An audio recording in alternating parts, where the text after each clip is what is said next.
Welcome, dear listener, to a calm and reflective journey into a lesser-known corner of history. Tonight, we'll explore a chapter of Viking life that time has mostly forgotten. A story that still whispers through the centuries. Whether you're holding a warm drink or wrapped up in blankets, thank you for choosing my voice to accompany you tonight. Before we begin, I'm curious, where are you listening from? Is it early morning where you are, or are you, like me, surrounded by the peaceful quiet of night? I'm about to take you back in time to medieval Scandinavia, a place where life expectancy was startlingly low, where violence wasn't unusual, it was embedded in everyday existence, and where making it through just one winter was an accomplishment in itself. We're going to uncover the brutal truth of what it meant to live during the Viking Age, a period that in many ways was one of the most difficult times in human history to simply survive. But before we step into that harsh world, let me share something that might surprise you. I've spent years immersed in research, reading old texts, analyzing archaeological evidence, and studying the remnants of Viking settlements across northern Europe. Through this research, I discovered a world so harsh, so unforgiving, that today's everyday struggles feel minor in comparison. Yet here's the fascinating part. Despite these overwhelming challenges, the people of the Viking Age didn't just endure, they innovated, explored, and built a legacy that still shapes parts of our modern world. So how did they do it? How?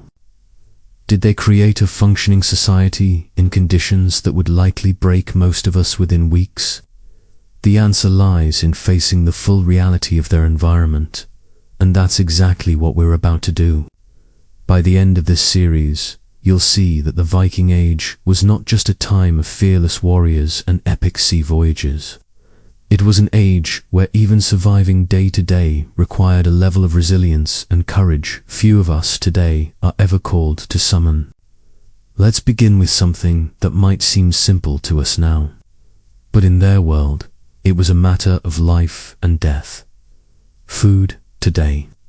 We're used to walking into a grocery store and seeing a bounty of food, no matter the season. We might complain if our favorite restaurant is closed or if our delivery takes too long. But imagine a world where your next meal wasn't guaranteed. Imagine a winter where food supplies slowly dwindled, and starvation became a very real and looming threat. That was the reality for many Viking communities. The growing season in Scandinavia was alarmingly short, maybe for months, if conditions were favorable. The rest of the year, people had to survive on what they'd managed to store, preserve, or hunt. And failing to prepare properly for winter didn't just mean discomfort, it meant death. Excavations of Viking settlements have uncovered disturbing evidence of just how desperate those winters became. In the garbage pits of these communities, archaeologists have found remnants of things most of us would never dream of eating: every possible part of animals, including organs, bones, ground into meal, and even boiled leather scraped for nutrients. Some communities resorted to eating bark and grass. But the food problem wasn't just seasonal, it was also environmental. The Viking Age took place during a period of unpredictable climate shifts. While the so-called medieval warm period did bring temporary relief to some areas, it also created unstable weather patterns that devastated crops. A late frost, heavy rain, or a sudden drought could easily mean the difference between survival and mass starvation. And that brings us to the topic of winter itself. Today, when it gets cold, we adjust the thermostat, put on extra layers, and stay indoors. But for people in the Viking Age, winter was a constant test of endurance, one that claimed lives regularly. There was no central heating, no supermarkets, and no safety net. Just bitter cold, limited food, and the knowledge that if your preparations had fallen short, there was no second chance. We're talking about months of near-constant darkness, temperatures that could kill you if you weren't properly prepared, and the very real possibility that you might run out of firewood before spring returned. The psychological toll of these winters was immense. Seasonal depression wasn't just an inconvenience, it was a survival threat. When you're already operating on the edge of starvation, the mental challenge of enduring months of darkness could push people over the edge. Saga literature is filled with stories of people going mad during the long winter months. An archaeological find suggests that violence within communities often peaked during these dark periods. But here's what makes this even more brutal. Even if you survived the winter, spring brought its own set of deadly challenges. The spring thaw didn't just mean warmer weather. It meant flooding, which could destroy what little food you had left. It meant diseases that had been dormant during the cold months would suddenly explode through communities. And it meant that any structural damage to your home from the harsh winter now needed to be repaired, often when you were at your weakest from months of poor nutrition. Now, you might be thinking that surely the Vikings were tougher now to handle these challenges. After all, these were the people who sailed across the North Atlantic and reached North America centuries before Columbus. But here's what's crucial to understand. The legendary Viking warriors we hear about in stories were actually a tiny fraction of the population. Most people during the Viking Age were farmers, craftsmen, and their families just trying to survive from one season to the next. The average Viking Age farmer wasn't some mighty warrior with a battle axe. They were ordinary people dealing with extraordinary hardships. They were mothers trying to keep their children fed through the winter, fathers desperately trying to repair their homes before the next storm, and communities working together because they knew that isolation meant death. And this brings us to another brutal aspect of Viking Age life: the constant threat of violence. Now, I'm not just talking about the famous Viking raids that we see in movies. I'm talking about the everyday violence that was woven into the fabric of medieval Scandinavian society. Blood feuds between families could last for generations, with violence erupting over matters that seem trivial to use today. The legal system of the Viking Age was based on the concept of wergild, essentially putting a price on human life. If someone killed your family member, you could either demand payment or seek revenge. This created a cycle of violence that could tear communities apart.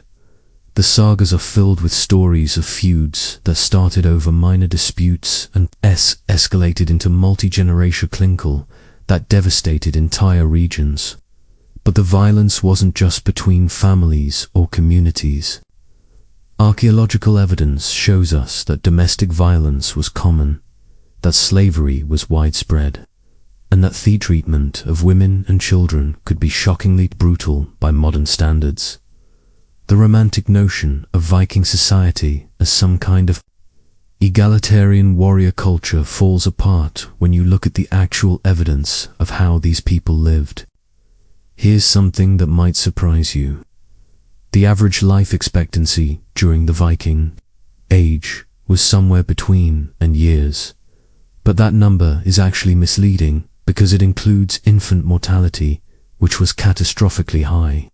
If Oakhild made it to age, they might live into their S or even S.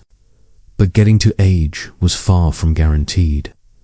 Infant mortality rates were so high that families often didn't even name their children until they were several years old. The emotional toll of losing child after child was something that every family had to endure. Archaeological evidence from Viking Age cemeteries shows that roughly half of all children died before reaching adulthood. Think about that for a moment. Imagine living in a world where half of all children don't make it to their teenage years. And for Thassa, who did survive childhood, the challenges were far from over. Disease was a constant threat in a world without modern medicine. A simple cut could become infected and kill you. Childbirth was incredibly dangerous for both mother and child. Dental problems could lead to infections that proved fatal. What we consider minor health issues today were potential death sentences in the Viking Age. The archaeological art tells us some truly disturbing stories about health and disease during this period.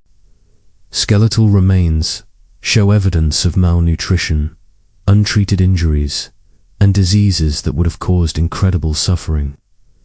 We find evidence of people living with broken bones that never healed properly, infections that had been ongoing for years, and dental problems so severe that eating would have been agony.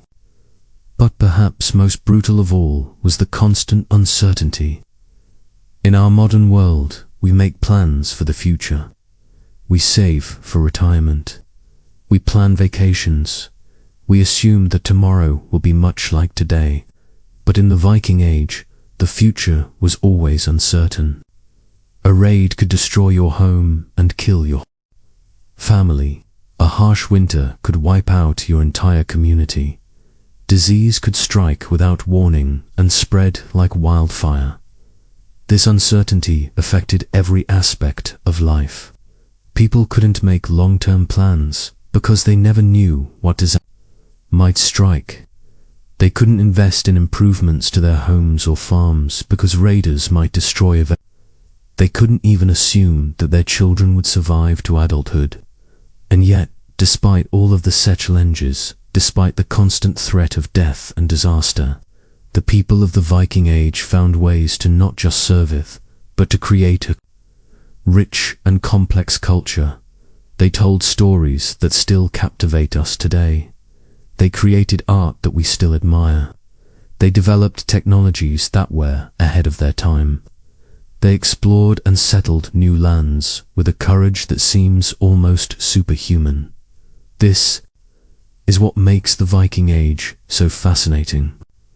It wasn't just a time of barbarism and brutality.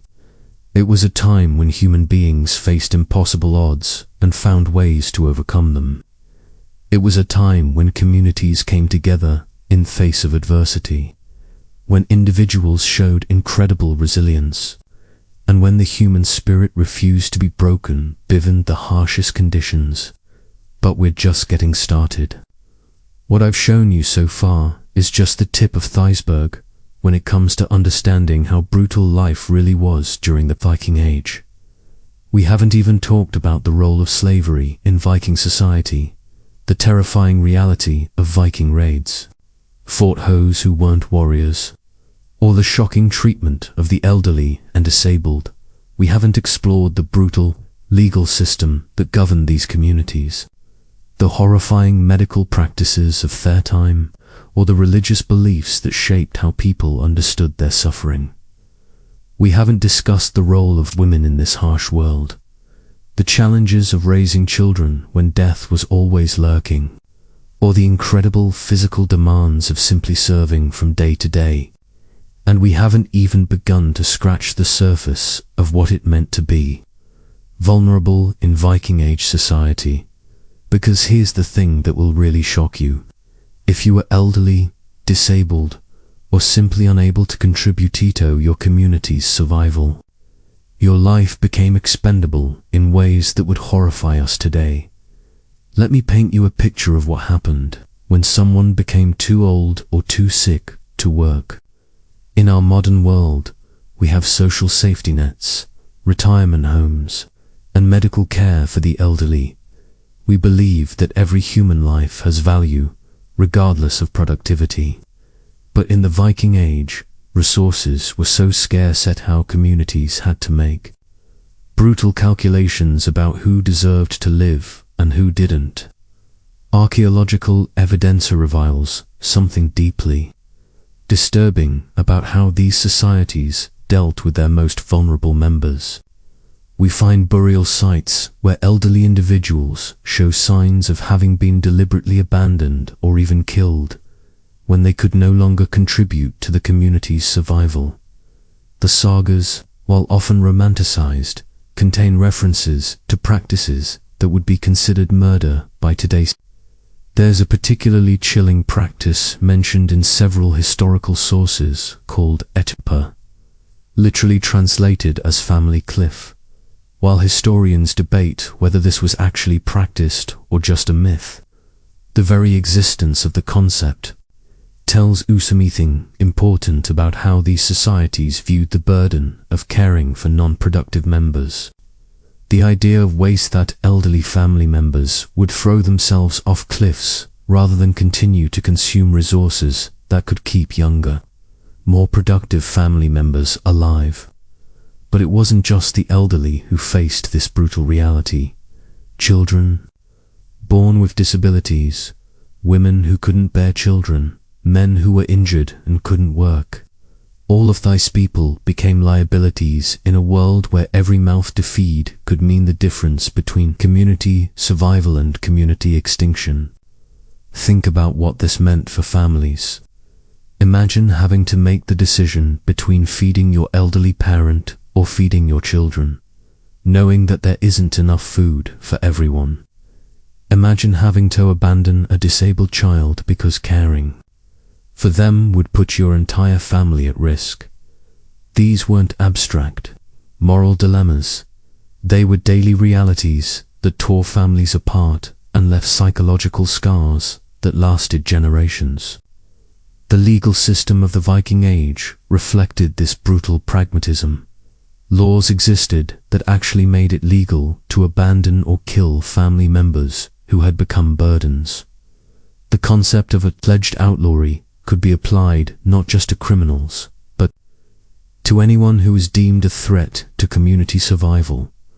Being declared an outlaw didn't just mean losing your legal rights. It meant being cut off from all human contact, left to die alone in the wilderness. And here's where it gets even more disturbing. The religious beliefs of the Viking Age actually supported these practices. The Norse concept of fate or word suggested that suffering was predetermined and that attempting to avoid it was futile. This fatalistic worldview made it easier to accept the abandonment of vulnerable community members as simply part of the natural order. But let's talk about something that might be even more brutal than the treatment of the vulnerable. The reality of Viking raids for ordinary people. We've all heard the stories of Viking warriors sailing across the seas to raid and pillage foreign lands. But what we didn't often hear about is what it was like to be on the receiving end of these raids, or how the raiding culture affected Viking society itself. For the farmers and villagers who were targeted by Viking raids, the experience was pure terror. These weren't organized military campaigns with rules of engagement. They were surprise attacks designed to steal everything of value and kill or enslave anyone who resisted. Archaeological evidence from raided settlements shows us the aftermath of these attacks. Burned buildings, hastily buried treasure, and mass graves filled with the victims of Viking violence. But here's what's particularly horrifying. The raids weren't just about stealing treasure. They were about capturing slaves. The Viking Age economy was built on slavery to a degree that would shock most people today. Slaves called thurs made up as much as % of the population in some Viking communities. These weren't prisoners of war who might eventually be ransomed. They were human property bought and sold like livestock. The treatment of slaves in Viking society was beyond brutal. They had no legal rights whatsoever. They could be killed, tortured, or sexually abused without any legal consequences for their owners. Archaeological evidence suggests that slaves were often sacrificed during religious ceremonies or buried alive with their deceased masters. The very existence of slavery on this scale tells us something disturbing about how Viking society viewed human life and dignity, and the psychological impact of living in a society where slavery was normal affected everyone, not just the slaves themselves. Children grew up seeing human beings treated as property. Women lived with the constant fear of being captured, and enslaved men knew that failure in battle might mean not just death, but enslavement for their families. But even within Viking communities, even among free people, the threat of violence was constant. The honor culture of the Viking Age meant that perceived slights could escalate into deadly conflicts. A man who failed to respond to an insult with violence was considered a coward, and cowardice was worse than death in Viking society. This created a vicious cycle where violence bred more violence. Young men were expected to prove their worth. Combat, which meant that every generation produced new warriors who needed to establish their reputational bloodshed. The sagas are filled with stories of men who died defending their honor over trivial matters, leaving their families vulnerable and destitute. The legal system tried to manage this violence through elaborate codes of conduct and compensation, but thesis systems often broke down under the pressure of competing honor claims. Blood feuds could last for generations, with each act of revenge spawning new cycles of violence. Entire communities could be torn apart by these conflicts, leaving everyone poorer and more vulnerable. And speaking of vulnerability, let's talk about what it meant to be a woman in Viking Age society. While popular culture sometimes portrays Viking women as fierce shield maidens fighting alongside men, the reality was far more complex and often much more brutal. Most women in Viking society had very few rights and were considered property of their fathers, husbands, or male. They could be married off without their consent. Often as children, they had no legal standing in most matters and could be divorced or abandoned at will by their husbands. Archaeological evidence suggests that domestic violence was common and accepted as normal, but perhaps most horrifying was the reality of childbirth in the Viking Age. Without modern medical knowledge or sterile conditions, giving birth was incredibly dangerous. Maternal mortality rates were staggering. Some estimates suggest that as many as 1 in 4 women died in childbirth, and 4,000 who survived. The physical and emotional toll was enormous. Women were expected to have as many children as possible because infant mortality was so high. This meant spending most of their adult lives either pregnant or nursing. Often, while malnourished and overworked, the constant cycle of pregnancy, birth, and infant death created a level of psychological trauma that we can barely live today. And if a woman couldn't have children, or if she repeatedly lost children, she might be divorced or abandoned. Fertility was seen as a woman's primary value, and those who couldn't reproduce were often treated as failures. This created enormous pressure on women to keep having children even when their bodies were failing from the strain. The archaeological record tells us disturbing stories about women's lives during this period. We find evidence of women who died from complications related to multiple pregnancies, women who were buried with signs of domestic violence, and women who were sacrificed or murdered when their husbands died. But even women who survived childbirth and managed to raise children faced constant challenges. They were responsible for food preparation and preservation, which meant that their family's survival through winter depended on their skills and knowledge. They had to manage households with limited resources, care for sick family members without medical knowledge, and protect their children from the constant threats of disease, violence, and starvation. Now, You might be wondering how people managed to maintain any sense of hope or joy in such a brutal world. The answer lies in understanding how different their mindset was from ours. Viking Age. People didn't expect life to be fair or comfortable.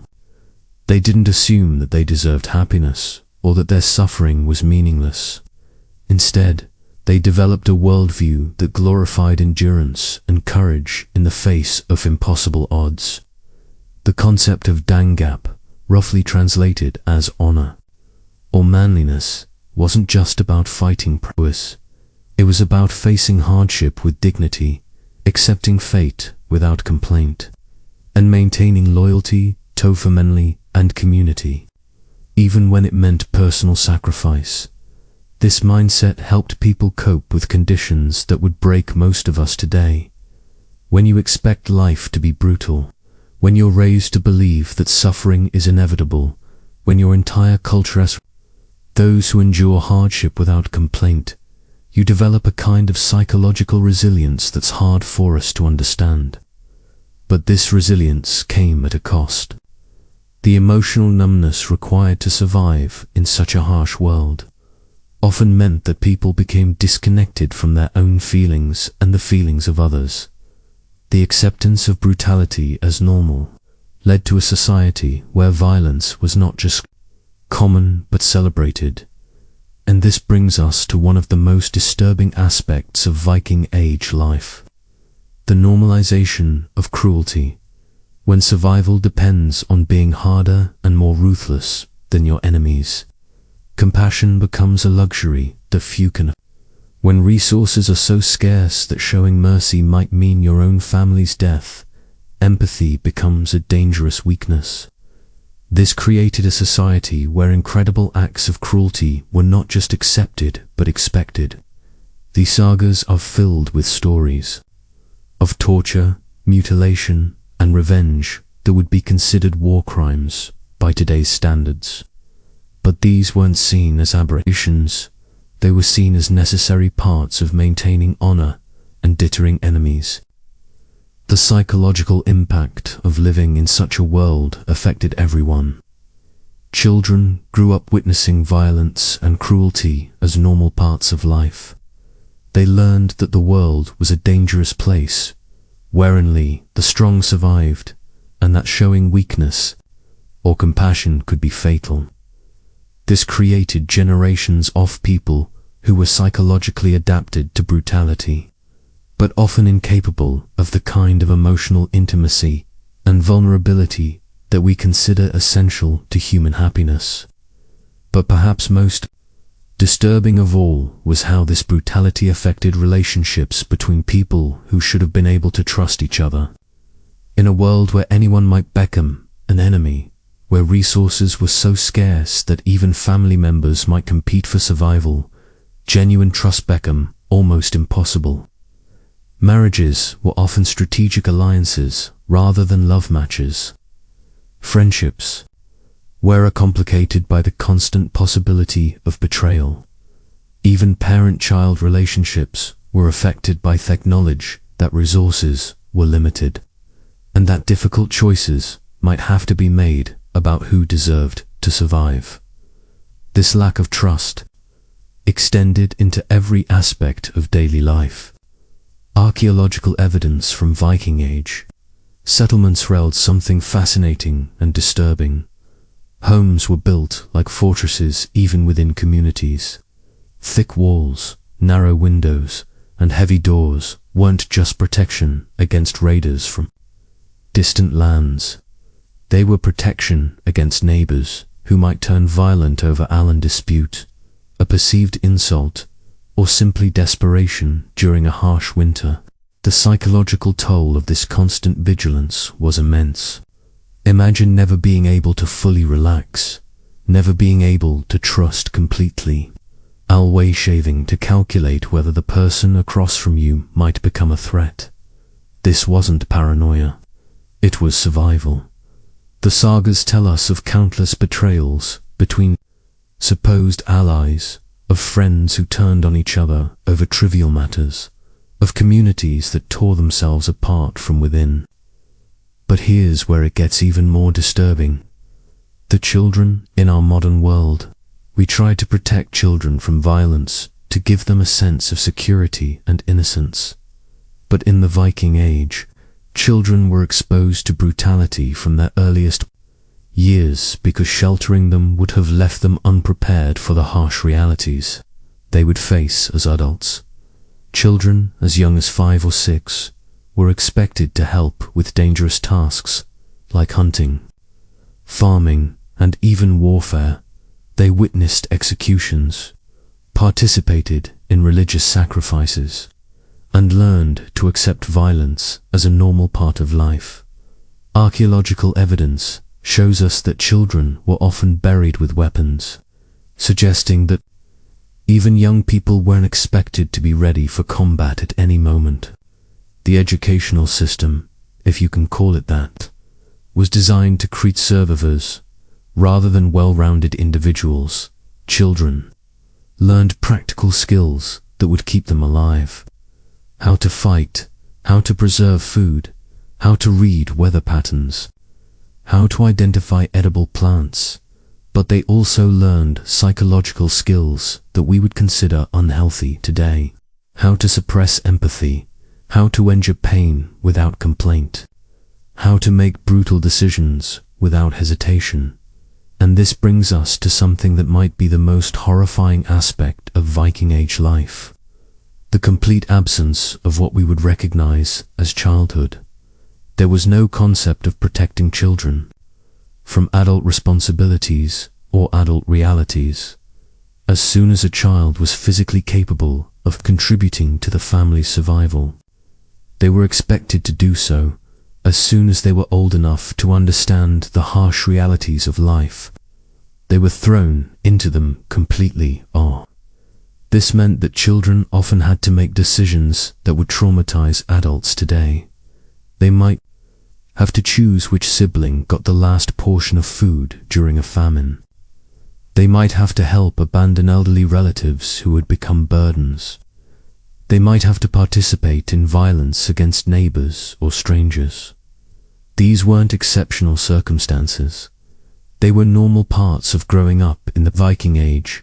The psychological development of children in this environment was completely different from what we consider healthy today. They learned to compartmentalize trauma, to suppress emotional responses that might be seen as weakness, and to accept suffering as inevitable. This created adults who were incredibly resilient, but often emotionally stunted in ways that affected their relationships and their ability to find joy in life. But let's talk about something that might be even more disturbing: the role of religion in justifying and perpetuating this brutality. The Norse religious system wasn't just about worshipping gods. It was about maintaining a worldview that made sense of constant suffering and violence. The Norse concept of fate, or word, suggested that everything that happened was predetermined and unavoidable. This wasn't just abstract philosophy, it was a practical tool for coping with trauma and loss. When your child died of disease, when your farm was destroyed by raiders, when your family was torn apart by violence, you could tell yourself that it was all part of fate's plan. But this fatalistic worldview also made it easier to justify cruelty and violence. If everything was predetermined, then there was no point in trying to prevent suffering or injustice. If the gods had decided that someone should die, then killing them was actually fulfilling divine will. This created a religious framework that not only accepted brutality, but actually encouraged it. The Norse gods themselves were violent, capricious beings who rewarded strength and punished weakness. Odin, the chief god, was known for breaking oaths, betraying allies, and using deception to achieve his goals. Thor was celebrated for his violent rages and his willingness to use force to solve problems. These weren't moral They were divine endorsements of the kind of behavior that was necessary for survival, a brutal world. Religious ceremonies often involved violence and sacrifice. Archaeological evidence shows us that human sacrifice was common during important religious festivals, and thetheist sacrifices often involved prolonged torture and suffering. The victims were sometimes volunteers who believed that their deaths would benefit their communities, but they were also often slaves or prisoners who had no choice in the matter. The religious calendar was structured around the harsh realities of survival. Winter solstice celebrations weren't just about marking the longest night. They were about praying for survival through the deadly months ahead. Spring festivals weren't just about celebrating new growth. They were about giving thanks for having survived another winter and asking the gods for protection during the dangerous months of raiding and warfare that lay ahead. But here's what's particularly disturbing about Viking Age religion. It actively discouraged the kind of compassion and mercy that might have made life more bearable. The concept of naiad, roughly translated as shame or dishonor, was used to stigmatize anyone who showed what we would consider basic human decency. Helping the weak, showing mercy to enemies, or avoiding violence were all seen as shameful acts that brought dishonor to individuals and their families. This created a society where people were actually afraid to be kind, afraid to show compassion, afraid to help those who were suffering. The religious and social systems worked together to create a culture of cruelty that went far beyond what was necessary for survival. Now, let's talk about something that reveals just how brutal Viking Age society really was: the treatment of the mentally ill. In our modern world, we recognize mental illness as a medical condition that deserves treatment and compassion. But in the Viking Age, mental illness was seen as either divine punishment or demonic possession. And the treatments were often more horrifying than the conditions themselves. Archaeological evidence and saga literature revealed that people with mental illness were often chained, beaten, or abandoned. They were seen as threats to community safety and were treated accordingly. The concept of berserker, the famous berserkers who fought in trance-like states, might actually have been a way of weaponizing mental illness, turning people with psychological disorders into living weapons. But even more disturbing was how mental illness was often seen as contagious. Families who had a member with mental illness were often ostracized from their communities, forced to choose between abandoning their afflicted relative or facing exile themselves. This created impossible situations where families had to choose between compassion and survival. The treatment methods used for mental illness were based on the belief that the condition was caused by evil spirits or divine displeasure. This meant that treatments often involved physical torture, starvation, or exposure to extreme conditions. The goal wasn't to heal the person. It was to drive out the evil forces that were believed to be causing their condition. And speaking of evil forces, let's talk about how superstition and fear affected daily life in ways that we can barely imagine today. The Viking Age was a time when people believed that the world was filled with malevolent spirits, angry gods, and supernatural threats that could strike at any moment. Every aspect of daily life was governed by complex rituals and taboos designed to ward off supernatural dangers. People had to perform specific ceremonies before planting crops, before going to sea, before entering battle, and even before simple activities like baking bread or brewing ale. Failure to follow these rituals correctly could bring disaster not just to individuals but to entire communities. The psychological burden of living in constant fear of supernatural retribution was enormous. People lived with the knowledge that any mistake, any breach of ritual, any sign of divine displeasure could result in death, disease, or disaster. This created a level of anxiety and stress that affected every aspect of life. But here's what's particularly interesting. These supernatural fears were often used to justify real-world violence and cruelty. If someone's crops failed, if disease struck their family, if they suffered any kind of misfortune, it was often interpreted as a sign that they had angered the gods or been infected by evil spirits. This made them targets for violence, exile, or even execution. The concept of cider, Norse magic, was particularly dangerous for those who were accused of practicing it. While some forms of magic were accepted and even respected, others were seen as evil and corrupting. People who were accused of practicing harmful magic faced torture, exile, or death. And these accusations could be made by anyone for any reason, making magic a convenient excuse for settling personal grudges or eliminating unwanted community members. Women were particularly vulnerable to accusations of harmful magic, especially if they were elderly, unmarried, or otherwise seen as burdens on their communities.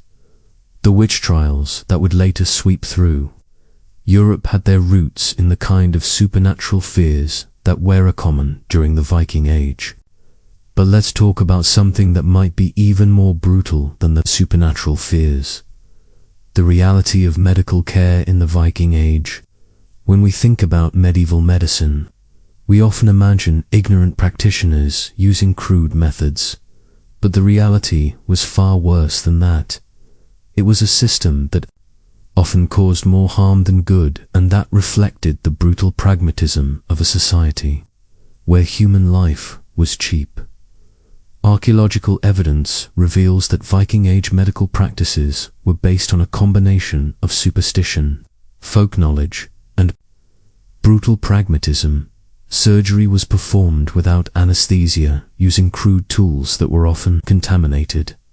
Infections were common, and many patients died from the treatments rather than the original conditions. But here's what's particularly disturbing. The medical system was designed around the assumption that most patients wouldn't survive.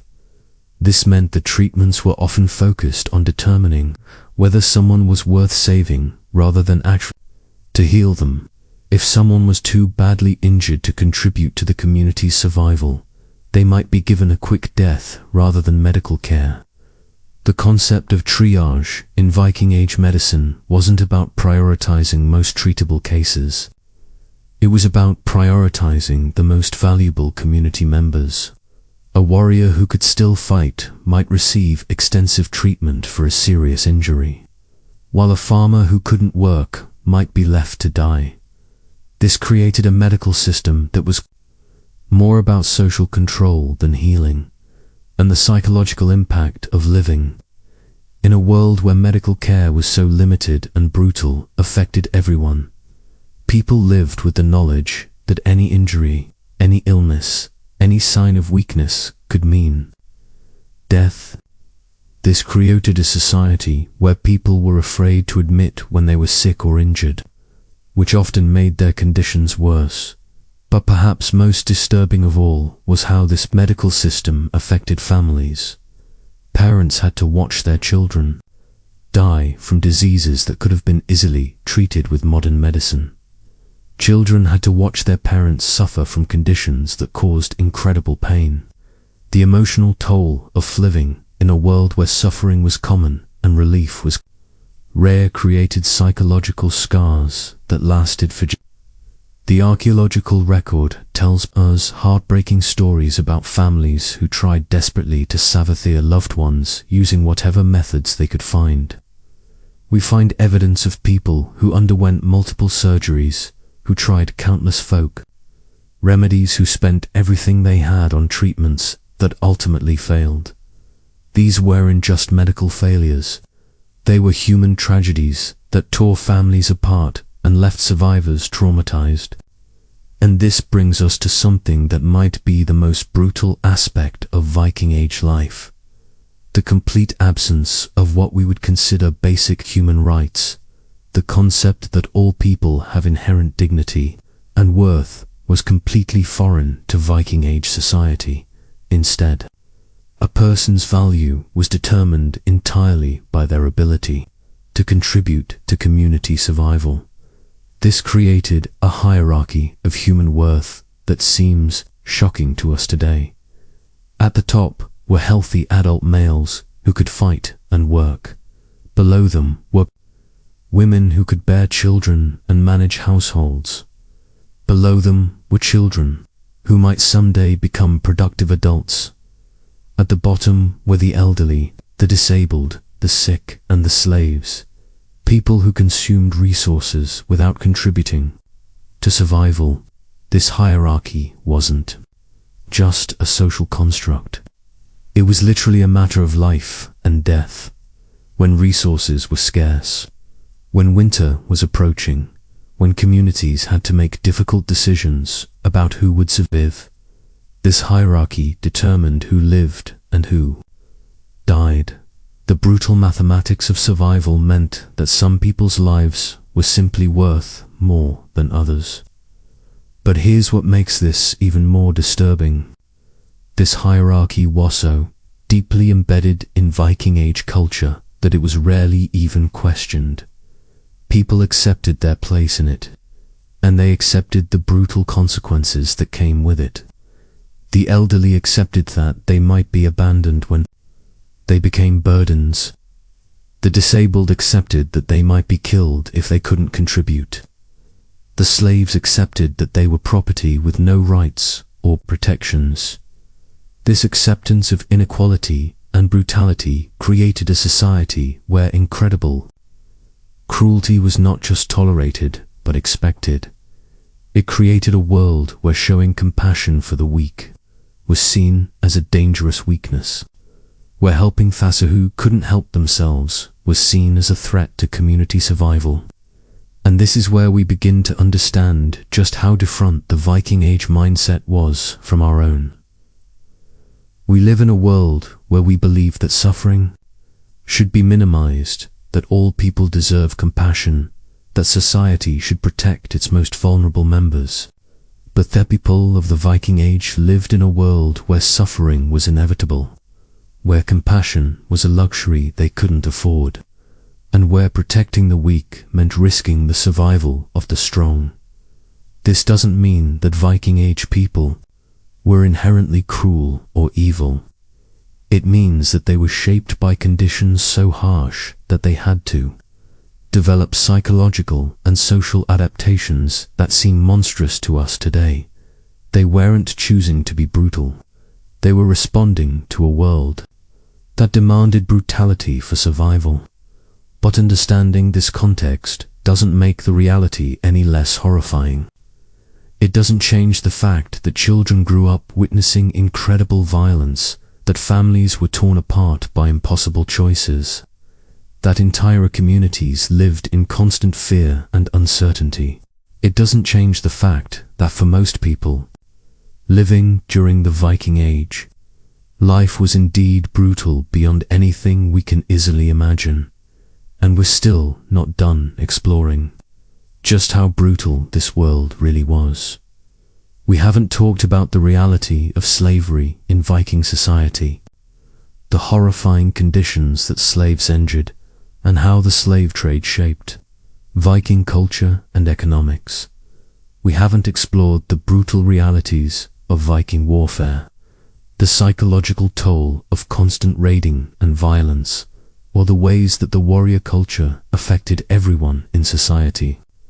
We haven't discussed the environmental challenges made survival so difficult, the devastating effects of climate change on Viking communities, or the ways that natural disasters could wipe out entire settlements.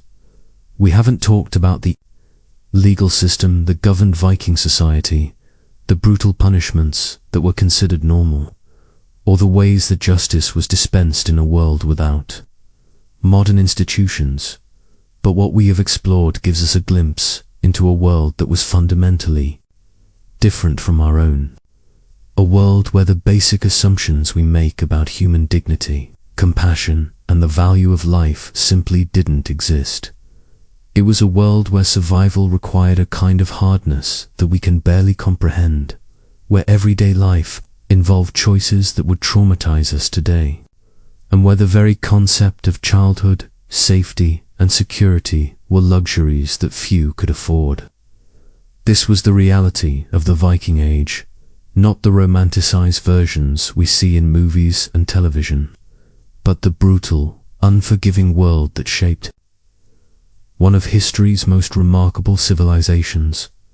And understanding this reality helps us appreciate not just how far we've come, but how much courage it took for our ancestors to survive and thrive in conditions that would break most of us within days. But here's where the story takes an even darker turn. The Viking Age wasn't just brutal because of natural hardships or occasional alveols. It was systematically brutal because the entire economic foundation of Norse society was built on human suffering. The slave trade wasn't just a side business for Viking raiders. It was the backbone of their entire civilization. When we think about Viking expeditions, we often imagine warriors seeking gold and glory. But the reality was far more sinister. The primary goal of most Viking raids wasn't treasure. It was people. Human beings who could be captured, transported, and sold like livestock.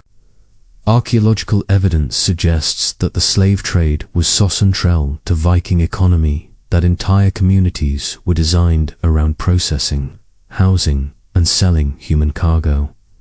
The scale of this human trafficking was staggering. Conservative estimates suggest the Vikings enslaved hundreds of thousands of people over the course of their expansion. But these numbers don't capture the true horror of what this meant for individuals and communities. Imagine entire villages being emptied of their populations, families torn apart forever, children sold away from their parents, and shipped to distant lands where they would never see their homes again. The psychological trauma of living in a world where you could be enslaved at any moment affected everyone, not just the victims. Free people lived with the constant knowledge that their freedom was temporary, that one successful raid against their community could mean a lifetime of bondage. This created a society where everyone was simultaneously predator and prey, where survival meant being more brutal than your enemies before they could be brutal to you. But what makes this even more disturbing is how deeply slavery was woven into the fabric of everyday life. Slaves weren't just used for heavy labor, they were integrated into households, used as currency and traded deals, and treated as disposable resources for everything from construction projects to religious ceremonies. The normalization of human ownership created a society where empathy became a dangerous luxury that few could afford. The treatment of slaves in Viking society was beyond anything we can easily comprehend today. They had no legal protections whatsoever, no rights, no recourse against abuse. Archaeological evidence shows that slaves were often killed for sport, sacrificed during religious ceremonies, or simply murdered when they became inconvenient. The casualness with which human life was destroyed reveals a society that had become completely desensitized to suffering. And here's something that might shock you. The children of slaves automatically became slaves themselves. This created a permanent underclass of people who were born into bondage and had no hope of escape. Families were deliberately broken apart to prevent emotional bonds that might lead to resistance or rebellion. Children were separated from their parents. Siblings were sold to different owners. And spouses were torn apart without any consideration for their emotional bonds. The psychological impact of this system on everyone involved was devastating. Slave owners had to maintain constant vigilance against rebellion, creating a paranoid atmosphere where trust was impossible. Free people lived with the knowledge that their neighbors might be enslaved at any moment, making genuine community bonds difficult to maintain.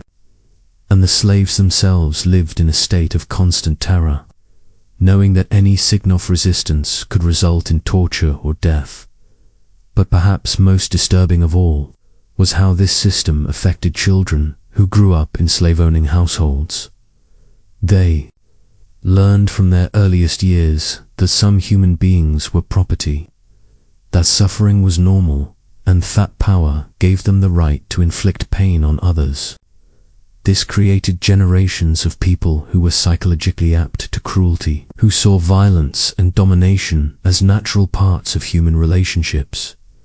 The economic incentives created by the slave trade also shaped Viking culture in ways that made violence inevitable. Young men who wanted to establish themselves in society needed to acquire wealth and status, and the fastest way to do that was through successful raids that captured valuable human cargo. This created a culture where violence wasn't just accepted, it was economically necessary for social advancements. And the slave trade had effects that rippled far beyond Scandinavia.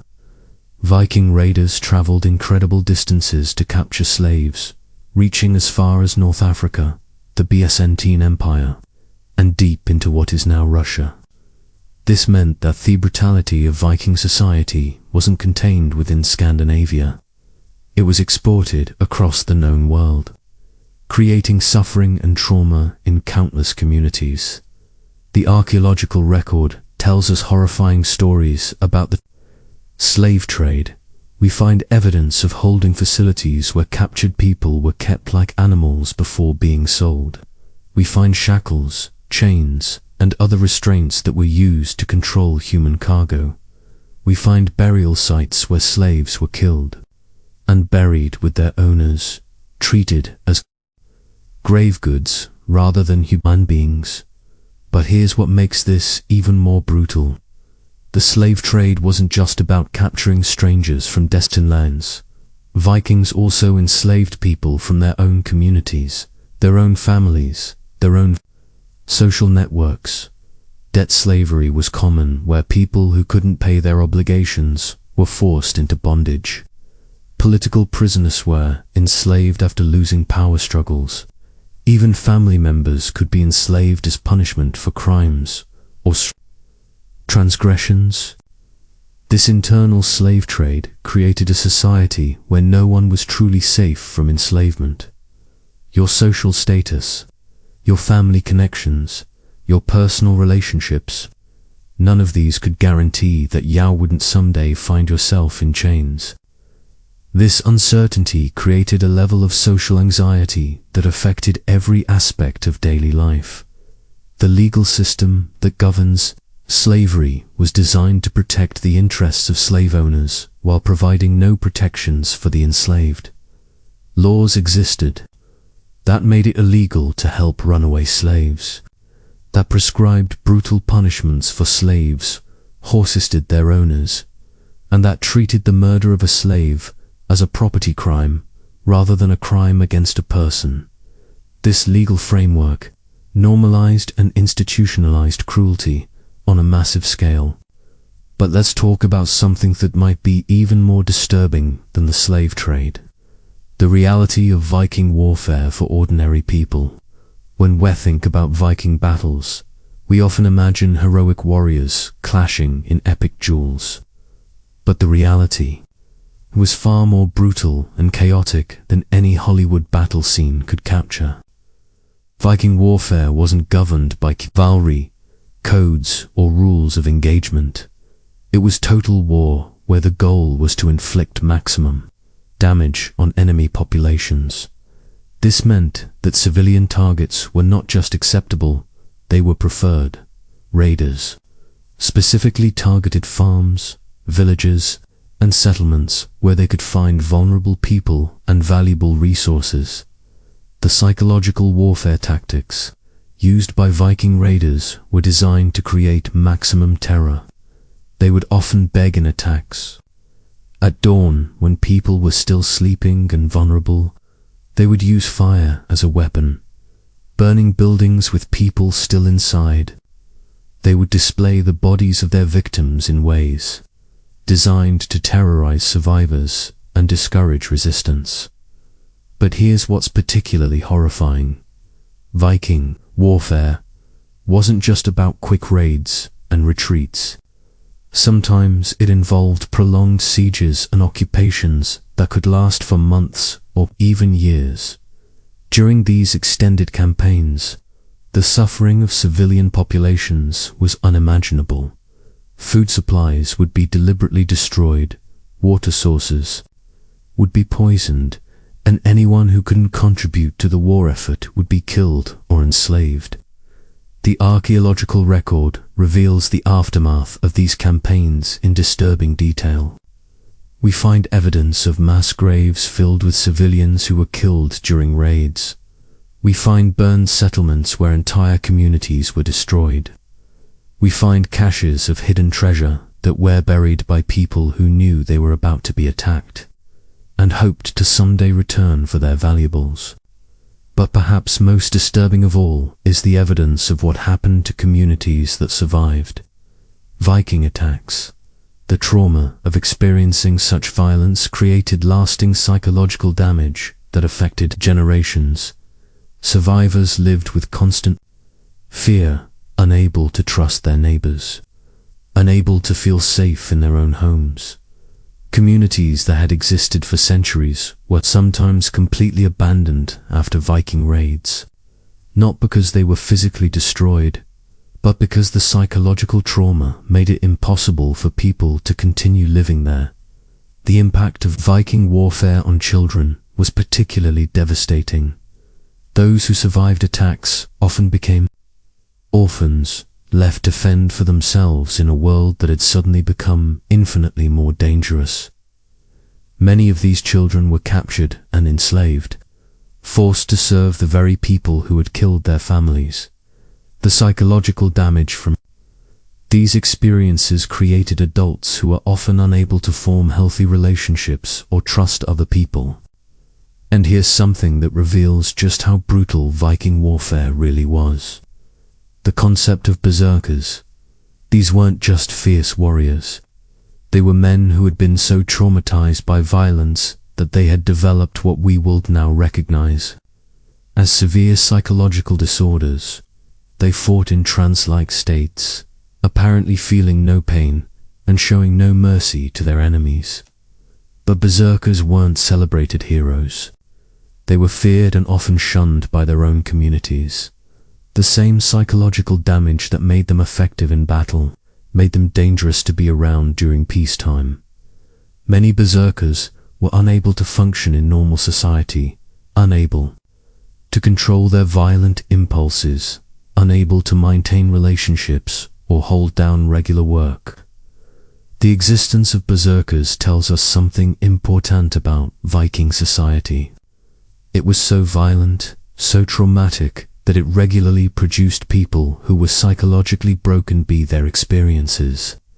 And rather than trying to heal these men, Viking society weaponized their trauma, using their psychological damage as a tool of war. The training methods used to create Viking warriors were designed to break down normal human empathy and compassion.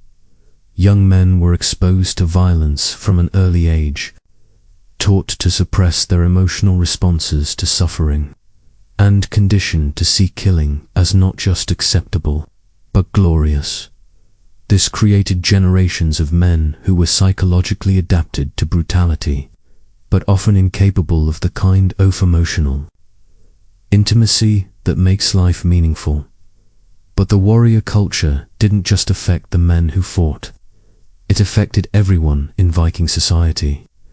Women livid with the knowledge that their husbands, fathers, and sons might die in battle at any moment.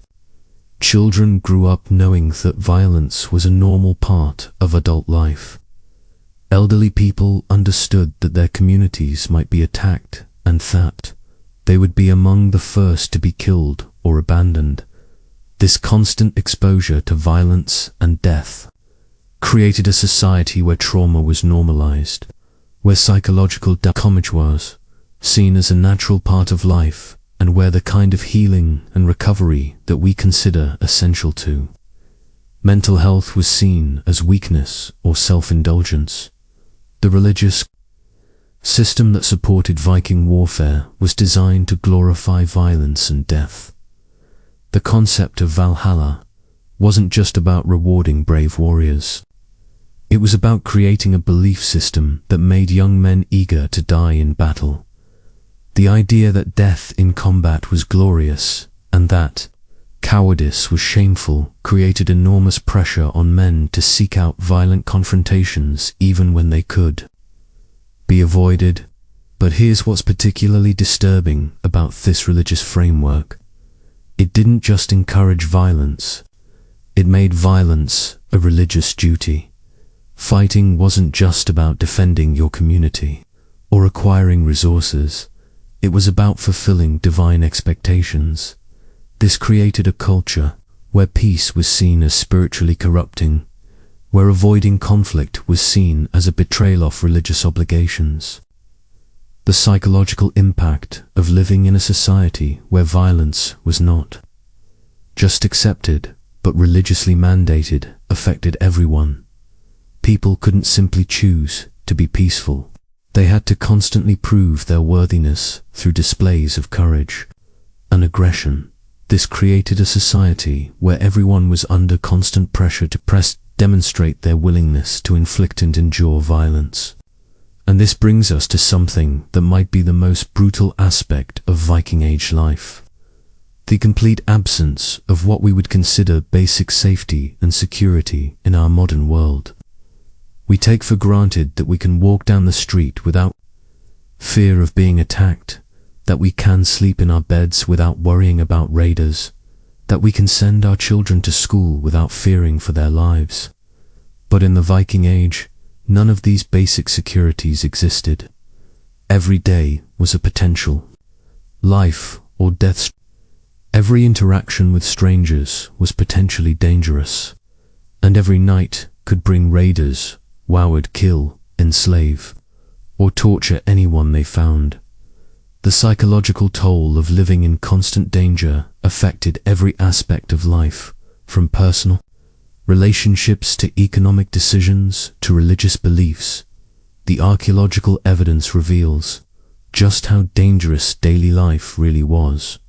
We find weapons in almost every household, not just the homes of warriors, but the homes of farmers, craftsmen, and merchants. We find evidence of fortified settlements, where entire communities lived behind walls and defensive structures.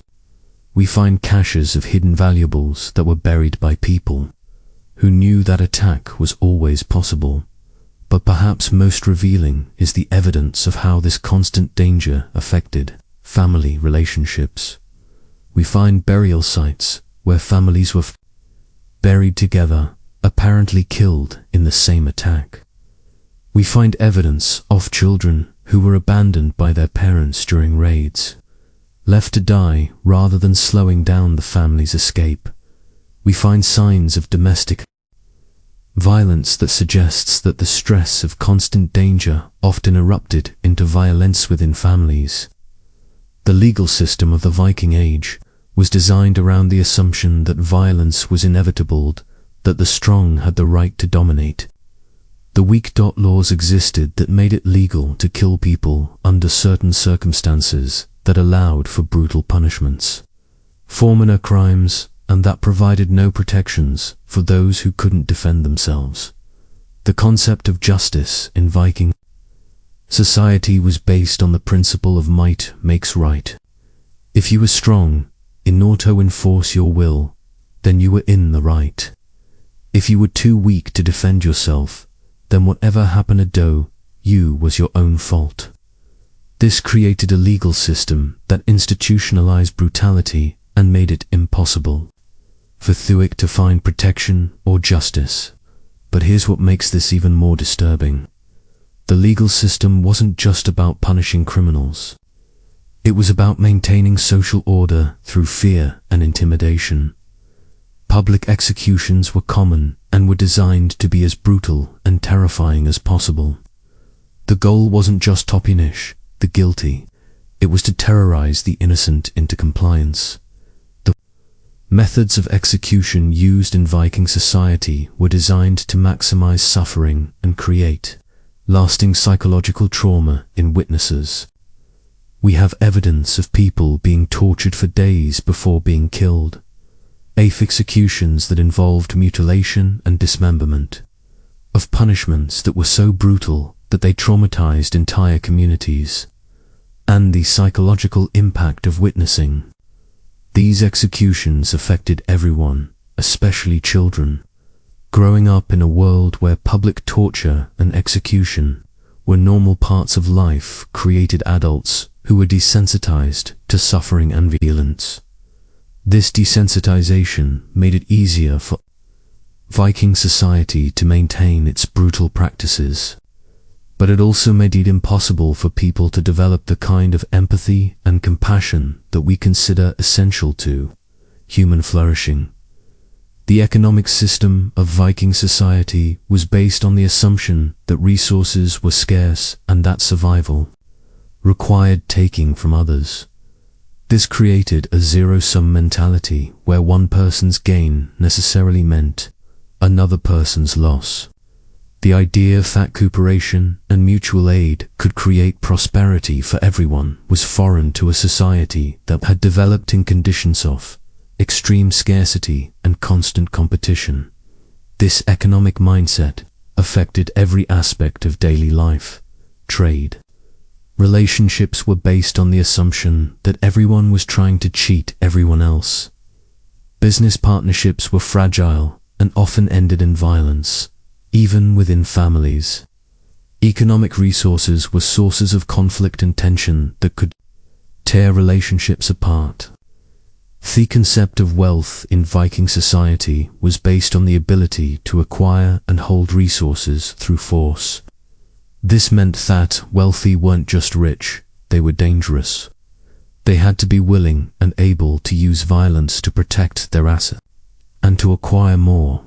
This created a society where economic success was inseparable from the willingness to inflict harm on others. But perhaps most disturbing of all was how this economic system affected the treatment of human life. People weren't just individuals with inherent worth. They were economic resources to be used, traded, or discarded based on their utility. This commodification of human life made it easier for Viking society to justify slavery, violence, and cruelty as necessary parts of economic survival. The environmental challenges that shaped Viking society were so severe that they created a culture of desperation that affected every aspect of life. The short growing seasons, harsh winters, and unpredictable weather patterns meant that survival was always uncertain. This uncertainty created a mindset where long-term planning was impossible, and where immediate survival always took precedence over moral considerations. The psychological impact of living in such an uncertain environment affected everyone. People couldn't make plans for the future because they never knew if they would survive the next winter. They couldn't invest in improvements to their communities because raiders might destroy everything. They couldn't form deep emotional bonds because death was always lurking nearby. This environmental uncertainty also created a society where hoarding was seen as virtuous and sharing was seen as dangerous. In a world where resources were always scarce, giving away food or supplies could mean the difference between survival and death. This created a culture where selfishness was not just acceptable but necessary for survival. But here's what makes this even more tragic. The environmental challenges that created Viking society also made it impossible for that society developed the kind of institutions and values that might have made life more bearable. The constant threat of starvation, disease, and violence made it impossible to develop systems of education, healthcare, or social support that could have improved people's lives. The archaeological record tells us heartbreaking stories about communities that tried to create better lives for themselves but were defeated by the harsh realities of their environment. We find evidence of settlements that were abandoned after failed harvests, of communities that were destroyed by disease outbreaks, of families that were torn apart by the impossible choices that survival demanded. And this brings us to perhaps the most important point about the brutality of Viking Age life. It wasn't just their salt of individual cruelty or moral failings. It was the inevitable result of environmental and social conditions that made brutality necessary for survival. The people of the Viking Age weren't choosing to be cruel. They were to a world that demanded cruelty as the price of existence. Understanding this doesn't make the brutality any less horrifying, but it does help us understand why Viking society developed the way it did. It wasn't because the people were inherently evil or because they enjoyed causing suffering. It was because they lived in a world so harsh that survival required them to suppress their natural compassion and develop psychological adaptations that seem monstrous to us today. The legacy of this brutality affected Viking society for generations. Children who grew up witnessing violence and cruelty became adults who were unable to imagine alternative ways of living. Communities that had been shaped by constant conflict and competition were unable to develop the trust and cooperation that might have made life better for everyone. But perhaps most tragically, the brutality of Viking Age life created a cycle that was almost impossible to break. Each generation that grew up in violence and cruelty became less capable of creating a gentler world for their children. Each act of violence created trauma that led to more violence. Each cruel adaptation to harsh conditions made it harder to develop the compassion and empathy that might have made life more bearable. And yet, despite all of this brutality, despite the constant violence and suffering, the people of the Viking Age managed to create a civilization that left lasting contributions to humanity. They developed technologies that were ahead of their time, created art and literature that still moves us today, and showed a kind of courage and resilience that seems almost superhuman. This is the paradox of the Viking Age. It was a time of incredible brutality and incredible achievement, a period when human beings faced impossible odds and somehow managed to not just survive, but thrive. Understanding this paradox helps us appreciate both how far we've come and how much courage it took for our ancestors to create the foundations of the world we live in today. But we're still not done exploring the full extent of how brutal life really was during this remarkable period in human history. The depths of suffering, the complexity of survival, and the psychological toll of living in such a harsh world reveal layers of brutality that go far beyond what we've discussed so far. The brutality we've explored so far only scratches the surface of what it meant to exist in the Viking Age, because there's something even more sinister thought we haven't discussed yet: the systematic destruction of human potential that occurred when entire generations were shaped by trauma and violence. Think about this for a moment. In our modern world, we celebrate human creativity, innovation, and intellectual quotient.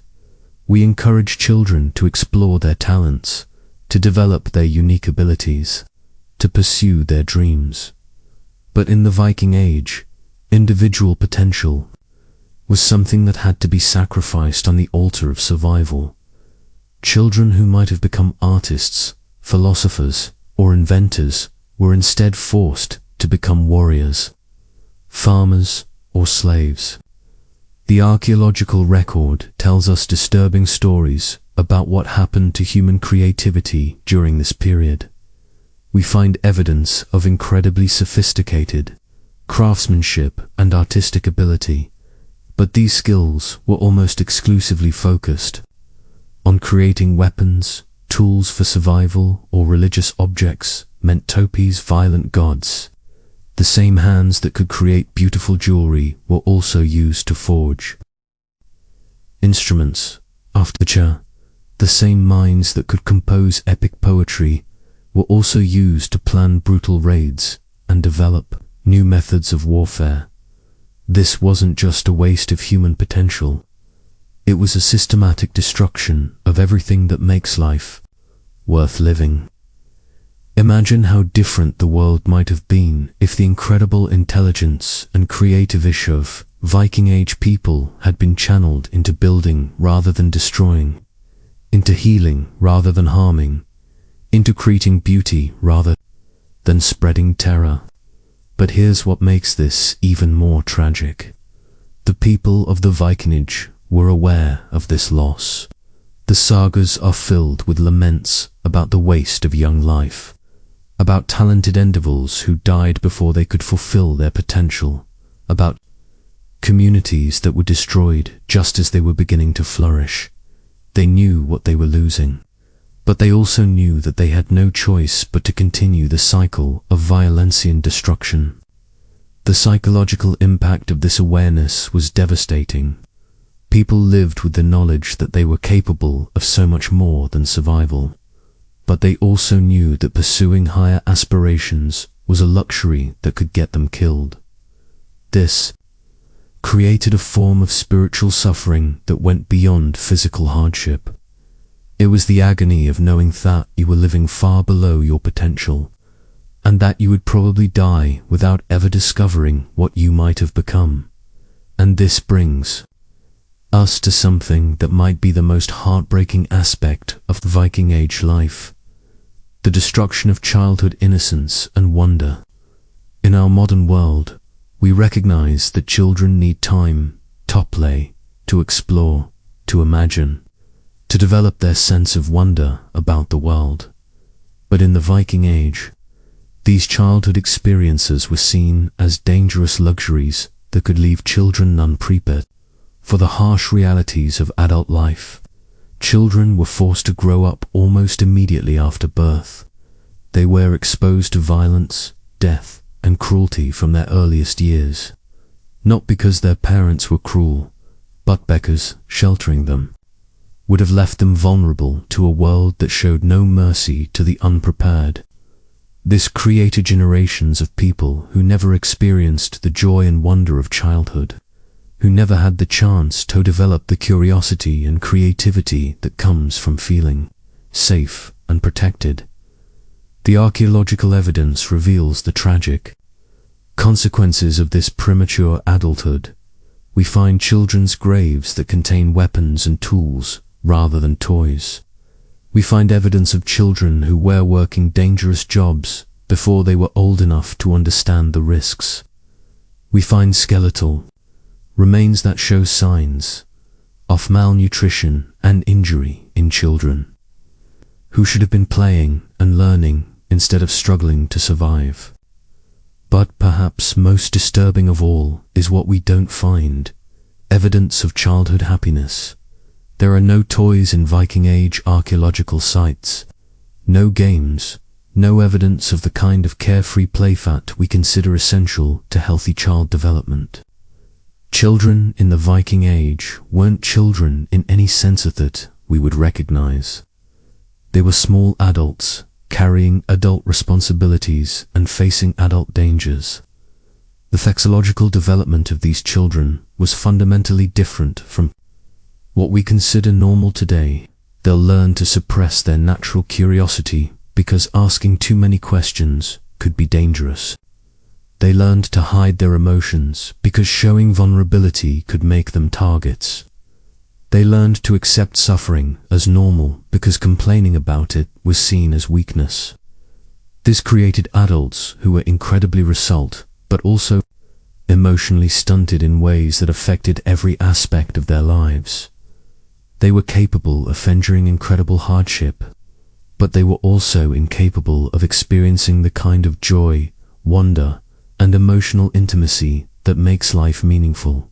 They could survive almost anything, but they couldn't truly live in any sense that we would recognize.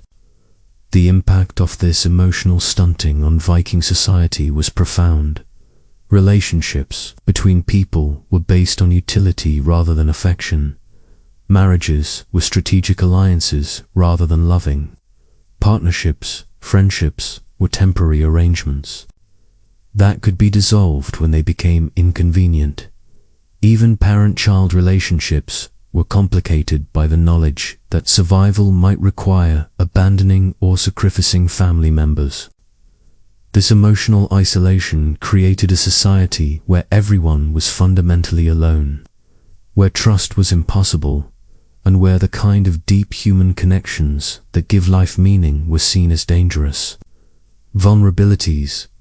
People lived their entire lives without ever experiencing the kind of love, support, and emotional intimacy that we consider basic human needs. But here's what makes this even more tragic. The people of the Viking Age were capable of these deeper emotions. The sagas are filled with stories of love, loyalty, and friendship that reveal the same emotional depths that we experience today. But these emotions were seen as weaknesses that had to be suppressed, as vulnerabilities that enemies could exploit, as luxuries that few could afford. The psychological toll of suppressing these natural human emotions was enormous. People lived with a constant sense of emptiness, a feeling that something essential was missing from their lives. They knew that they were capable of deeper connections, but they also knew that pursuing them could badly. This created a form of spiritual suffering that was perhaps even more brutal than the physical hardships they endured, and this emotional isolation affected every aspect of Viking society. Art became focused on violence and death rather than beauty and love. Literature became filled with stories of betrayal and revenge rather than hope and redemption. Religion became centered on appeasing angry gods rather than finding meaning and purpose in life. The cultural productions of the Viking Age reflect this emotional barrenness in disturbing ways. The epic poems and sagas that we admire today for their literary merit are actually documents of a society that had lost touch with its own humanity. They celebrate violence, glorify revenge, and treat love and compassion as weaknesses to be overcome, rather than virtues to be cultivated. But let's talk about something that reveals even more about the brutality of Viking Age life. The treatment of the elderly, and the way that aging was viewed in this harsh society. In our modern world, we generally believe that people deserve respect and care throughout their lives. That age brings wisdom and experience that should be valued, and that the elderly deserve dignity and support in their final years. But in the Viking Age, aging was seen as a process of becoming increasingly useless and burdensome. As people grew older and less capable of contributing to their community's survival, they were seen as liabilities rather than assets. This created a society where the elderly lived in constant fear of being abandoned, where aging was not just a physical process, but a social death sentence. The archaeological evidence reveals the horrifying reality of Wufapan to elderly people who could no longer contribute to their communities. We find burial sites where elderly individuals show signs of having been deliberately neglected, starved, or even killed when they became too much of a burden. We find evidence of elderly people who were abandoned during harsh winters, left to die alone rather than consuming precious resources. But perhaps most disturbing is the evidence of how this treatment affected the elderly themselves. Many accepted their fate with a resignation that reveals how deeply the brutal pragmatism of Viking society had penetrated their consciousness. They understood that their lives had value only as long as they could contribute to community survival, and they accepted that their deaths were necessary for the survival of younger, more productive members of society. Their psychological impact of living in a society where aging meant becoming expendable affected everyone, not just the elderly. Young people lived with the knowledge that their own future was uncertain, that they too would someday become who might be abandoned or killed. This created a society where no one could plan for old age, where the natural human desire to build for the future was constantly undermined by the knowledge that the future might not exist. The concept of wisdom and experience, which we value today, was largely meaningless in a society where survival depended on physical strength and the ability to adapt to constantly changing conditions. The knowledge and skills that elderly people had accumulated over their lifetimes were often seen as outdated and irrelevant in a world where the rules of survival were constantly shifting. This devaluation of age and experience created a society was constantly repeating the same mistakes, constantly having to relearn lessons that had been learned and forgotten countless times before. The institutional memory that comes from respecting and learning from the elderly was lost, making it impossible for communities to build on the achievements of previous generations. But the treatment of the elderly also reveals something important about the Viking Age mindset: the complete absence of what we would consider basic human dignity. The idea that people have inherent worth regardless of their productivity was foreign to a society that had developed under conditions of extreme scarcity and constant threat. In a world where resources were always limited and survival was always uncertain, the luxury of treating unproductive members with dignity was simply impossible. The utilitarian approach to human life affected every aspect of Viking society. People weren't valued for who they were, but for what they could contribute. Relationships weren't based on love or affection, but on mutual benefit. Communities weren't held together by shared values or common purpose, but by the practical necessity of cooperation for survival. The psychological impact of living in such a utilitarian society was profound. People learned to see themselves and others as resources to be used rather than as individuals with inherent worth. They learned to express their natural empathy and compassion because these emotions were seen as impediments to making the hard choices that survival required. This commodification of human life made it easier for Viking society to justify not just the abandonment of the elderly, but also the enslavement of captured enemies, the sacrifice of individuals for religious purposes, and the casual violence that characterized daily life. When people are seen as resources rather than as individuals with inherent dignity, almost any form of cruelty becomes justifiable. But let's explore another aspect of Viking Age brutality that we haven't fully examined: the reality of disease and the complete absence of anything resembling modern healthcare. In our world, we take for granted that medical care is available when we need it, that diseases can be treated, and that suffering can be relieved. But in the Viking Age, disease was a constant threat that could strike without warning and kill without mercy. The archaeological record reveals the horrifying reality of what it meant to be sick in the Viking Age. We find evidence of people who lived for years with painful conditions that could have been easily treated today. We find skeletal remains that show signs of infections that had been ongoing for months or even years. We find evidence of people who died from diseases that we now consider minor inconveniences. But perhaps most disturbing is the evidence of how disease affected not just individuals but entire communities. Epidemic diseases could wipe out entire settlements, leaving behind only empty buildings and mass graves. The psychological impact of watching your friends, family, and neighbors die from mysterious illnesses was devastating, creating a sense of helplessness and despair that affected everyone who survived.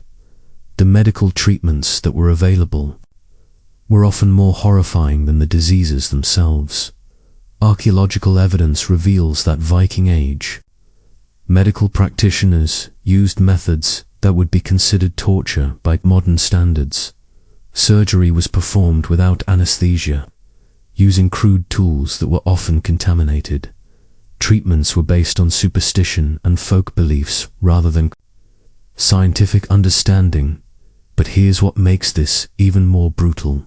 The medical system was designed around the assumption that most patients will survive. This meant that treatments were often focused on determining whether someone was worth saving, rather than actually trying to heal them. The triage system wasn't about prioritizing the most treatable cases. It was about prioritizing the most valuable community members. The psychological impact of living in a world where medical care was so limited and brutal affected everyone. People lived with the knowledge that any illness, any injury, any sign of weakness could mean death. This created a society where people were afraid to admit when they were sick or injured, which often made their conditions worse. The absence of effective medical care also meant that childbirth was incredibly dangerous for both mothers and babies. Archaeological evidence suggests that maternal mortality rates were staggering, with some estimates indicating that as many as in 4 women died in childbirth. This created a society where pregnancy was seen as a potential lifestyle condition, where having children was an act of incredible courage. The psychological impact of this medical uncertainty on families was enormous. Parents had to watch their children die from diseases that could have been easily treated with modern medicine. Children had to watch their parents suffer from conditions that caused incredible pain.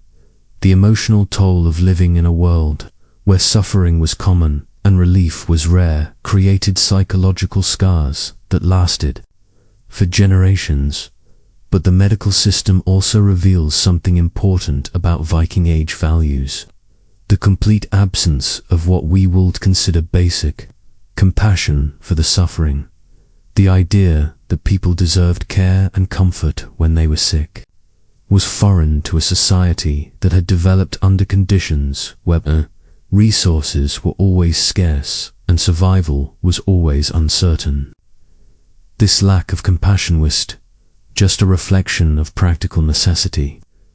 It was a psychological adaptation to a world where suffering was so common that empathy became a luxury that few could afford. People learned to suppress their natural responses to others' pain because feeling too much could be psychologically devastating in a world where suffering was constant. The religious system that governed Viking society actually reinforced this lack of compassion by teaching that suffering was either deserved punishment for wrongdoing or an unavoidable part of fate.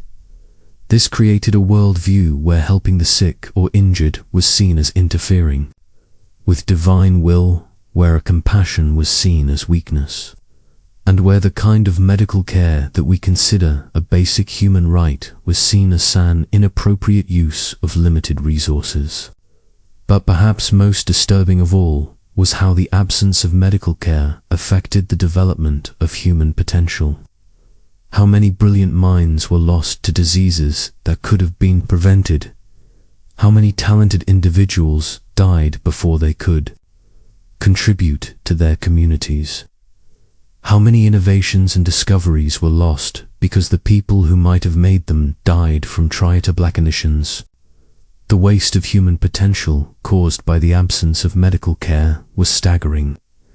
We can only imagine what Viking society might have achieved if people had been able to live longer, healthier lives. If they had been able to pursue their talents and interests without the constant threat of disease and death. And this brings us to perhaps the most tragic aspect of Viking Age brutality, the way that harsh conditions created a society that was incapable of imagining alternatives. The people of the Viking Age weren't choosing to live in such brutal conditions. They were trapped in a system that seemed inevitable and unchangeable. The psychological impact of living in a world where brutality was normal was that people lost the ability to imagine that life could be different. They accepted suffering as inevitable, violence as necessary, and cruelty as unavoidable. This created a society that was incapable of the kind of moral and social progress that we take for granted today.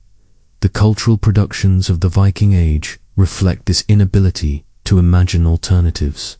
The literature, art, and religious beliefs at the time all assume that life is brutal, that suffering is inevitable, and that the best that people can hope for is to endure hardship with dignity.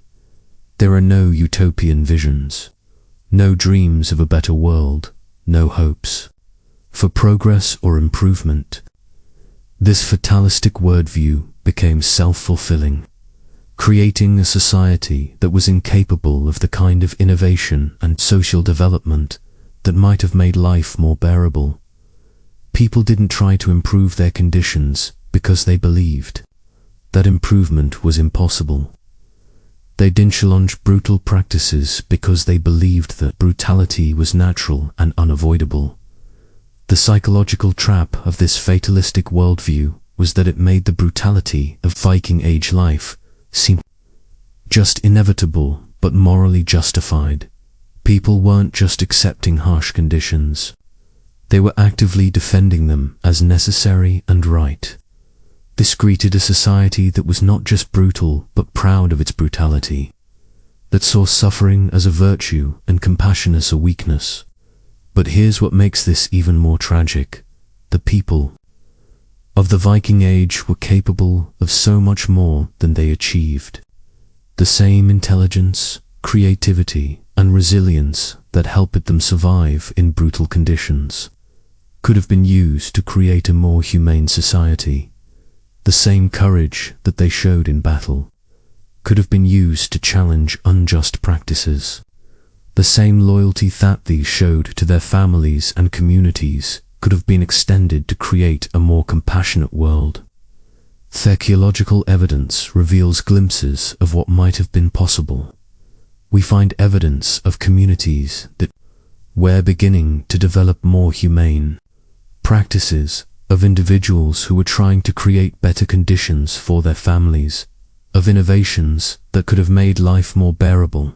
But these glimpses of progress were almost always cut short by the harsh realities of survival in such a brutal world. The legacy of Viking Age brutality extended far beyond the medieval period. The psychological adaptations that people developed to survive in such harsh conditions were passed down through generations, creating cultural patterns that persisted long after the environmental and social conditions that had created them had changed. The acceptance of violence, the suppression of empathy, the utilitarian approach to human life, all of this became embedded in cultural traditions that affected how people thought about themselves and others for centuries to come. But understanding the full extent of Viking Age brutality also helps us appreciate how far human civilization come. The progress that we've made in developing concepts of human rights, dignity, and compassion isn't just a luxury made possible by our material prosperity. It's a fundamental achievement of human moral development that should never be taken for granted. The Viking Age shows us what happens when human societies are pushed to their limits. When survival becomes so difficult that people are forced to suppress their natural compassion and empathy. It shows us the psychological, social costs of living in a world where brutality is seen as necessary and inevitable. But it also shows us the incredible resilience of the human spirit, the ability of people to endure unimaginable hardship and still find ways to create meaning and beauty in their lives. The story of the Viking Age is ultimately a story about the human capacity for both cruelty and courage, about the ways that environmental and social conditions can shape human behavior, and about the incredible progress that our species has made in creating more humane and compassionate societies. Understanding this history helps us appreciate not just how brutal life once was, but how much courage and wisdom ethos taken to create the world we live in today. And yet, as we'll discover in the next part of our exploration, even the brutality we've examined so far represents only a fraction of the full horror of what daily existence meant for the vast majority of people living during the Viking Age. The systematic dehumanization, the casual acceptance of suffering, and the complete absence of what we would consider basic human dignity created a world that was brutal beyond our ability to fully comprehend. The depths of this dehumanization become even more apparent when we examine how Viking Age society treated mental and physical disabilities in our modern world. We've developed support systems, medical interventions, and social programs designed to help people with disabilities live fulfilling lives. We recognize that disability doesn't diminish someone's humanity or their right to dignity and care. But in the Viking Age, disability was seen as a mark of divine displeasure, a sign that the gods had abandoned some near evidence that they possessed some fundamental flaw that made them unworthy of life. Children born with physical deformities were often killed immediately, not out of cruelty, but because keeping them alive was seen as a threat to the entire community's survival. The archaeological record reveals the horrifying reality of how disabled individuals were treated. We find evidence of people with disabilities who were deliberately isolated from their communities, forced to live on the margins of society where they struggled to survive. Without support, we find burial sites where disabled individuals were interred, without the grave goods that would have been given to other community members, suggesting that even in death, they were seen as less worthy than others. But perhaps most disturbing is the evidence of how families were forced to make impossible choices about disabled relatives. Archaeological sites reveal hidden caches where families buried disabled family members in secret, suggesting they were killed by their own relatives who couldn't afford to care for them. The psychological trauma of having to kill your own child or sibling because their disability made them a burden reveals the true horror of living in a world where compassion was a luxury few could afford. The treatment of mental illness was equally horrifying. People who showed signs of what we would now recognize as depression, anxiety, or post-traumatic stress were often seen as possessed by evil spirits or cursed by the gods. The treatments for mental illness were designed not to heal, but to drive out the supernatural forces that were believed to be causing the condition. These treatments included prolonged isolation, starvation, physical torture, and exposure to extreme conditions. The goal wasn't to help the person recover, it was to make their suffering so intense that the evil spirits would abandon them.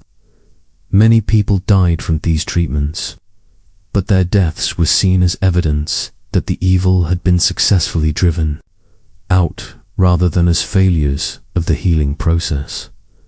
The concept of mental illness as a medical condition that deserved treatment and compassion was completely foreign to Viking Age society.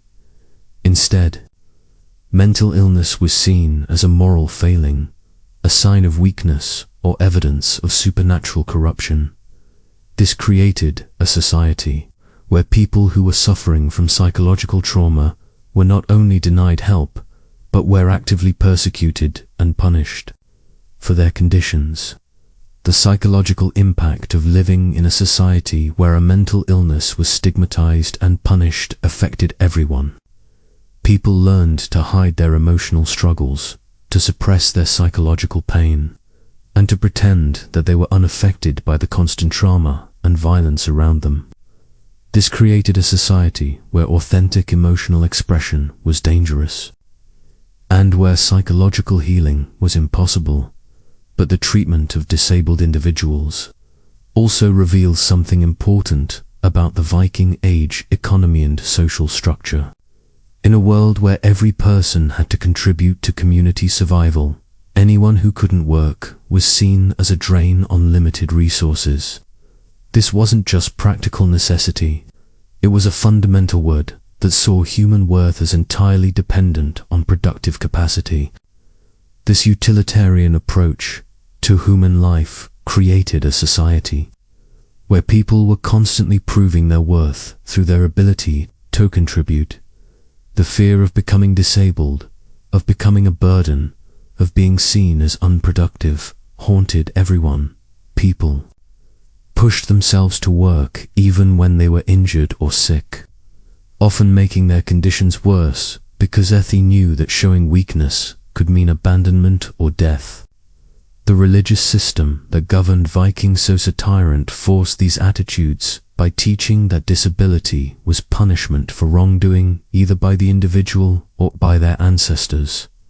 This created a worldview where disabled people were not just burdens but were actually deserving of their suffering. The idea that they might deserve compassion or care was seen as interfering with divine justice. But let's examine another aspect of Viking Age brutality that reveals the true horror of daily existence, the reality of food scarcity and the desperate measures people took to survive periods of famine. We've touched on this briefly, but the full extent of what starvation meant in Viking society is almost impossible to comprehend from our modern perspective. Archaeological evidence reveals that periods of severe food shortage were not rare occurrences, but regular features of Viking Age life. Climate data shows that crop failures happened frequently, sometimes for several years in a row. During these periods, communities had to make decisions about who would eat and who would starve that revealed the true brutality of their world. The evidence from these famine periods is deeply disturbing. We find human remains, signs of cannibalism, suggesting that people were driven to eat their own dead rather than starve. We find evidence of infanticide during famine years, where families killed their youngest children to preserve food for older, more productive family members. We find burial sites where entire families died together, apparently choosing death over the horror of having to decide which family members would survive. But perhaps most horrifying is the evidence of how these famines affected social relationships. Archaeological sites revealed that during severe food shortages, communities would sometimes turn on their weakest members, driving them away or killing them to preserve resources for the strong. The elderly, the disabled, and the sick were often the first to be abandoned when food became scarce. The psychological impact of living through these famines was devastating. People who survived had to live with the knowledge that they had watched their loved ones die, that they had made impossible choices about who deserved to live, and that they might have to make those choices again in the future. This created a society where human relationships were always provisional, where love was always tempered by the knowledge that survival might require abandoning those you cared about. The methods that people used to survive during famines reveal the desperation that characterized Viking Age life. Archaeological evidence shows that people ate things that we would consider inedible: leather, bark, grass, and even mixed with whatever organic matter they could find. They would boil bones repeatedly to extract every possible bit of nutrition, and they would eat the bones themselves when nothing else was available. The physical effects of chronic malnutrition were severe and long-lasting. Skeletal remains from the Viking Age show evidence of stunted growth, dental problems, and bone diseases that were caused by poor nutrition. These physical effects weren't just temporary. They affected people for their entire lives, making them more susceptible to disease and injury. But the psychological effects of chronic hunger were perhaps even more devastating. People who lived through repeated famines developed what we would now recognize as symptoms of trauma: hypervigilance about food, hoarding behaviors, and an inability to trust that resources would be available in the future. These psychological adaptations helped people survive famines, but they also made it impossible for them to enjoy periods of abundance when they occurred. The social effects of chronic food scarcity were equally profound. Communities that had experienced severe famines often became more violent and competitive, as people learned that cooperation and sharing could be fatal when resources were extremely limited. Trust between community members was eroded by the knowledge that anyone might become a competitor for scarce resources. The religious system that governed Viking society incorporated these harsh realities by teaching that suffering was inevitable and that the gods rewarded those who endured hardship without complaint. This created a worldview where famine was seen not as a tragedy to be prevented, but as a test of character to be endured. The idea that communities should work together to prevent or mitigate famines was foreign to a society that saw suffering as a natural, a necessary part of life. But let's talk about something that might be even more disturbing than the famines themselves: the way that the constant threat of starvation affected how people thought about food and eating in our modern world. Food is often associated with pleasure, celebration, and social bonding. We eat together as families. We celebrate special occasions with elaborate meals, and we use food as a way of expressing love and care for others. But in the Viking Age, food was primarily associated with survival, competition, and anxiety. Meals weren't social occasions. They were opportunities to consume as much nutrition as possible before it was gone. The constant fear of future scarcity made it impossible for people to enjoy eating, even when food was relatively abundant. The psychological impact of this relationship with food affected every aspect of daily life. People couldn't relax and enjoy meals because they were always calculating how much food was left, how long it would last, and whether they were eating too much. This created a society where one of the most basic human pleasures, eating, was transformed into a source of constant stress and anxiety. The social rituals around food in Viking society reflect this harsh reality. Archaeological evidence suggests that meals were often silent affairs where people focused entirely on eating rather than socializing. The communal feasting that we see described in some sagas was probably reserved for special occasions when food was unusually abundant, and even then it was probably tinged with the knowledge that such abundance was temporary. The way that food was distributed within families and communities reveals the brutal hierarchies that governed Viking society. Archaeological evidence shows that the best food was reserved for the most productive members of the community, while children, the elderly, and the disabled received whatever was left over. This wasn't just practical necessity.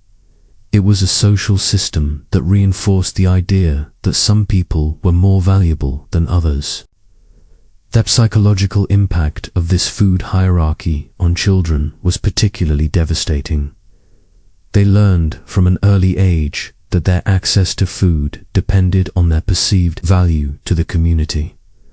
This created incredible pressure on children to prove their worth, to demonstrate that they deserved to eat, and to accept that their survival was always conditional on their ability to contribute.